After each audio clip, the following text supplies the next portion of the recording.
Hello, hello. Welcome to Healthy Perspectives, a podcast that takes on current cultural and social issues through a clinical lens.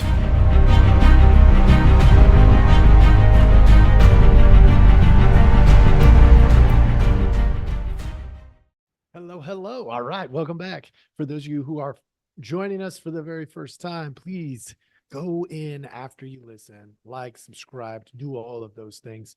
Get this word out, help people find this content because we do offer a lot of good stuff here. Your tip of the day today is they don't really matter. And you don't really matter. Now you come here and I talk about healthy perspectives all the time. What I normally tell you is like you're unique and you're loved, which is all true. But today, I want to talk about how your life, though it's unique, we could do it without you.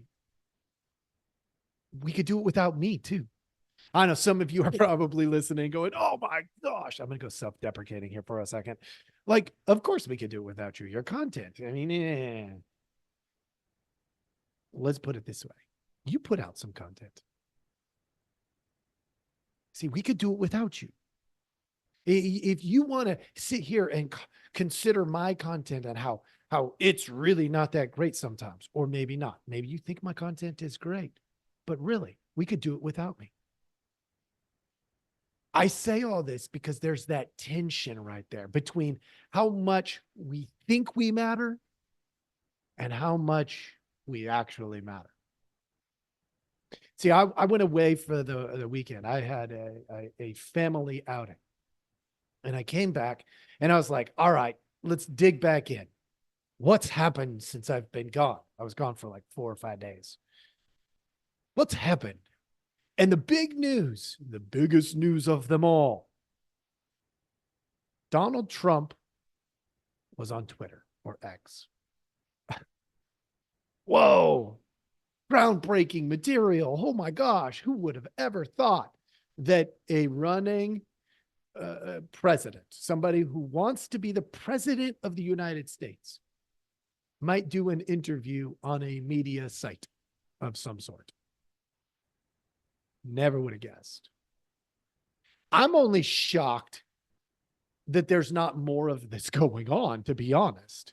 How in the world is that news? Well, turns out that that's news because there's a lawsuit that was filed apparently regarding Donald Trump and the in-kind donation.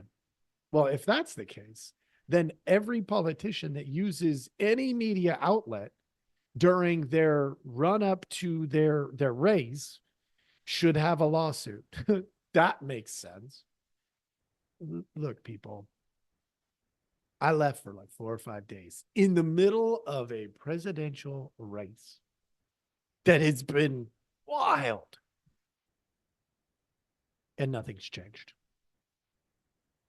You still got greedy people who are, trying to get an upper hand using the law, using the media, using whatever means that they possibly can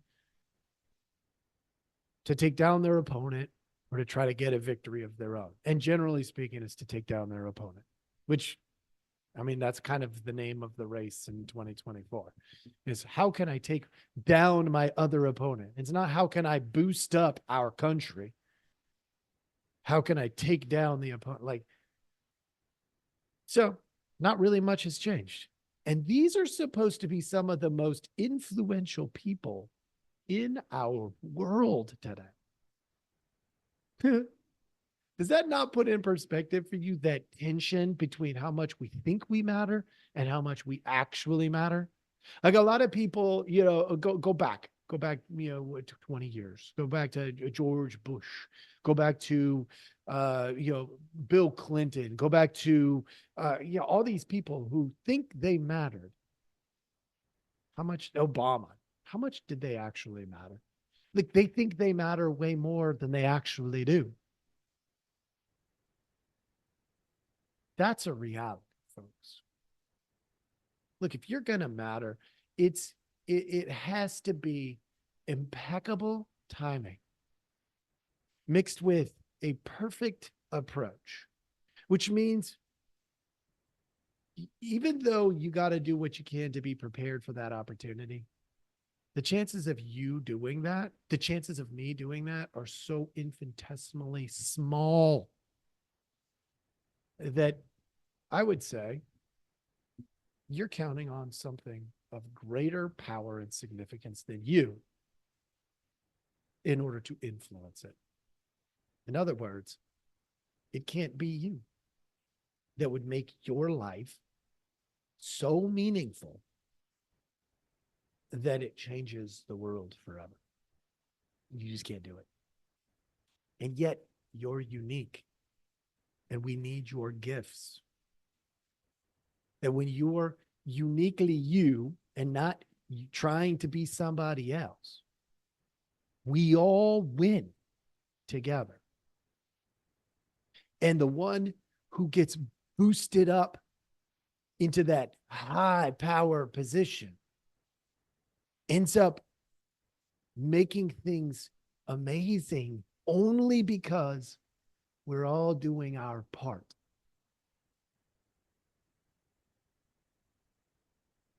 Gandhi did not try to be the most powerful, most amazing.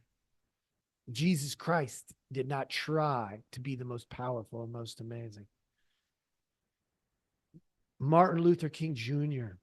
did not try to be the most powerful and most amazing.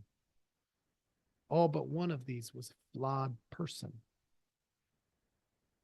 But they lived in that tension between how much we think we matter and how much we actually matter. And the greatest examples we will ever find sacrificed the power for people so that others could partake in what they had to offer. They gave it all up. The most influential people in history gave it all up. Because what happens when you seek the power and the glory? There was a little group called the Nazis in Germany that tried that. How about Stalin in Russia? I mean, China has tried it several times. Others have too.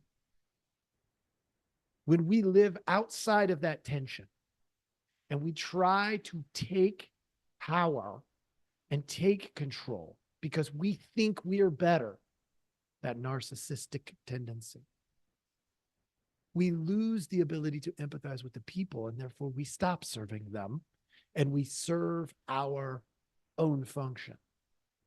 And we become immediately less important.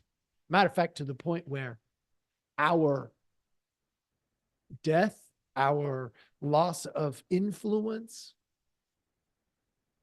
becomes the glory of the people. So it can't be that. I wanted to highlight this because I got out of the rat race for a few minutes and I didn't miss much. It reminded me, I'll tell you a little story for a second, and then I'm going to let y'all go. Or you could just go now. The story goes, I was 17 years old when I went into the Marine Corps. Went down to San Diego, MCRD San Diego. And then I went to combat training, Camp Pendleton. And then after combat training, I went to 29 Palms.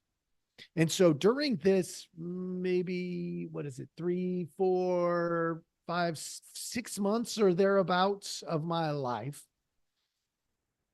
I was 17 years old and I thought I was missing so much back home because all my peers were they graduated 3 days after I graduated boot camp. They graduated high school. I officially didn't graduate in the sense of walking, but I got my diploma. Okay. So I had already earned my diploma, but they didn't issue it until 3 days after I graduated basic training. Kind of a cool story now that I look back at it. But after 6 months of more or less being out of the social world of the United States, because we didn't have phones, we didn't have, we would get phone calls, but if people didn't pick up, Nothing. We would write letters, but if people didn't respond, nothing. And people would often write like, oh, I miss you. Oh, I can't believe you're doing all this stuff. Tell me what it's like. They wanted to know more about what we were doing. And we just wanted to get mail, to be honest. So 6 months later, no joke, I missed the Macarena. That's what I missed. I missed the I got to the E Club when I was in 29 Palms, and the enlisted club, and shooting some pool, and the Macarena comes on, and people all around me start just breaking out into these dance moves, and I'm standing there going, "What in the hell is happening here?" I had no idea what was going on. I literally missed the Macarena. The world goes on when we're not available to it, which means we are infinitesimally insignificant. And yet our unique gifts can change the world around us when used correctly. And I'd say, don't fight that tension. Embrace it. Embrace that tension. And be your most unique, best version of you, your strengths, maximized for the people around you and yourself. Your weaknesses minimized by the people around you because they love and appreciate, and you are endearing to them because you're giving them your gifts, whatever it was you were gifted with. And when you embrace that tension, folks, you're going to realize that this is just another election. I know there are people who are telling you this is the biggest election ever in the history of the United States. Maybe, but do you really know that? People said that at other elections. Obama being elected president. People were like, oh my gosh, this changes the world. But race didn't turn out to be that significant. It really didn't. It never has been that significant. We play this crap up like it's the most important thing ever.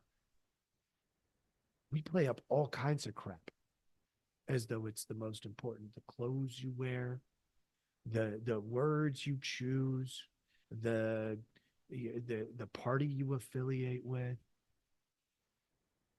I'm not saying do it willy-nilly. Be intentional. Know who you are and what you stand for.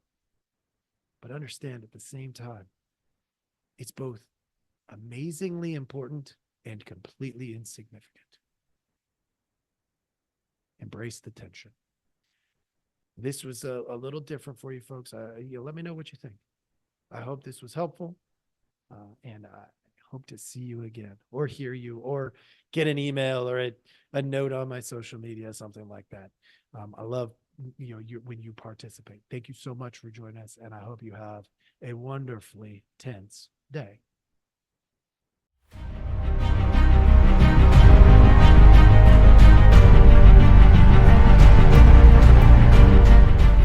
Hey everybody, thanks for listening. We appreciate our audience a lot, so we give you some simple ways to track us down.